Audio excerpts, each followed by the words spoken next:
घटना ये है, एक सदूर गांव में बरापुरा परिवार रहता था। दादा, 3 बेटे और उनकी पत्नियां और 11 बच्चे थे उनके, यानी कि जो बुजुर्ग था उसके 11 पोते पोतियां। 2013 की एक रात बदल गया, हादसा ये था, परिवार खत्म हो गया। हुआ क्या था, 2011 की रात को 11 में से 5 बच्चियों का कत्ल कर दिया जाता। 5 में कोई आया नहीं बाहर से, और जो घर वाले थे कहीं बाहर गए हुए थे और बुजुर्ग घर में अकेला था। घटना होने के बाद पुलिस को इन्फॉर्म किया जाता है। इस मौके पर पहुंचती है, इन्वेस्टिगेशन चलती। तो पुलिस का पहला सवाल ये था, जो बच्चियों के माता पिता थे वो कहाँ से।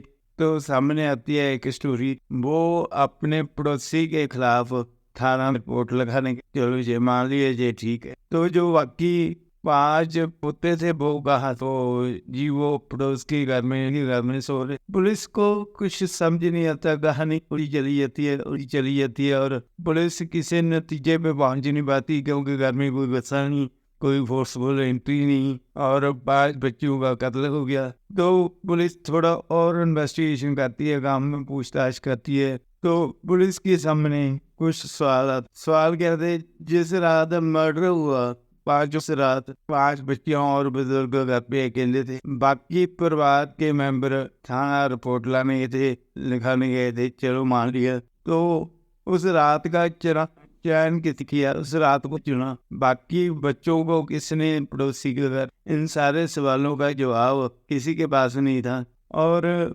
दीवार पे नाम किसने लिखे, इसका भी नाम जवाब किसी के पास, क्योंकि घटना से पहले दीवार पे 10 नाम लिखे गए थे। उस बुजुर्ग व्यक्ति ने देखा 10 बच्चों के नाम दीवार पे लिखे हुए हैं। उसको एक बात तो है, तो ये क्या चल रहा है, बातों ने गौर नहीं, हल्के में ले लिया। उसी रात ये रात घटना हो जाती। तो पुलिस इन सारे सवालों के जवाब ढूंढने की कोशिश कर रही थी। इसी के दौरान उसने गांव में पूछताछ और तेज कर दी। जो उनकी पड़ोसियों के साथ लड़ाई झगड़ा चल रहा था वो क्या था, इसके बारे में पूछताछ शुरू कर दी। गांव में पूछताछ करते हुए एक बात उनके सामने आई। वो क्या थी, एक व्यक्ति ने पुलिस को बताया, इनका पड़ोसियों के साथ झगड़ा रहता था, जिनके 5 बेटियों का मर्डर हुआ। और ये अक्सर पड़ोसियों को कहा करते थे, कुछ ऐसा करेंगे फांसी से कम सजा नहीं होगी। तो पुलिस को और शक गहरा गया। पुलिस ने क्या किया, जो तीनों भाई थे वो पुलिस थाने रिपोर्ट लगाने गए थे। तीनों भाइयों में से कोई भी मानने को तैयार नहीं था। क्योंकि सभी बोल रहे थे हम तो पुलिस स्टेशन गए थे, ठीक है वो गए। उनमें से तो पुलिस ने क्या किया, उस टाइम 2013 की बात है, तब सीसीटीवी का जमाना नहीं था, पुलिस को कोई हेल्प नहीं मिल रही थी। तो फिर भी पुलिस ने उनके मोबाइल सर्वेलेंस पे लगाए। जब उनके मोबाइल सर्वेलेंस पे लगाए गए तो ये सामने आया, उनका जो सबसे छोटे वाला भाई था उसका मोबाइल गांव में है।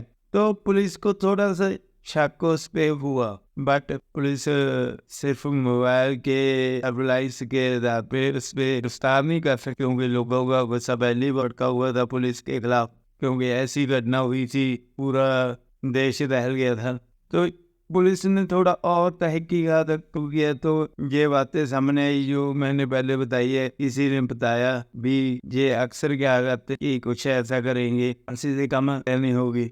तो पुलिस ने उनमें से जिस भाई का मोबाइल उस एरिया में एक्टिव था उसको उठाया तो ये बात सामने आई। पहले तो उसने इनकार कर दिया, माना नहीं। पहले तो अपनी जिद पे अड़ा रहा। फिर इन्वेस्टिगेशन के दौरान वो टूट गया। तो उसने बताया कि हाँ ये सब कुछ मैंने किया है। तो उसने बताया कि इस घटना, जिस रात की ये घटना है, उस रात बाकी जो भाई और उसकी पत्नी थी वो पुलिस टीम गई थी, बट वो रास्ते में से वापस आ गया। और वापस आके घर आ गया सिलेंसर लगी हुई गन से 5 बच्चियों का मर्डर कर दिया।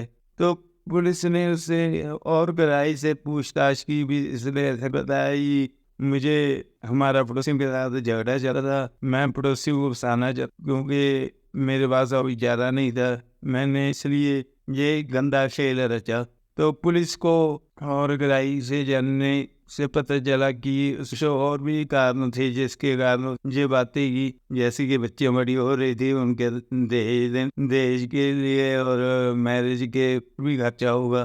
तो पुलिस को पता चला भी ये जो घटना है, सारी घटना के पीछे इसी का हाथ है। पुलिस ने इसके खिलाफ कार्रवाई की और अब ये जेल में है।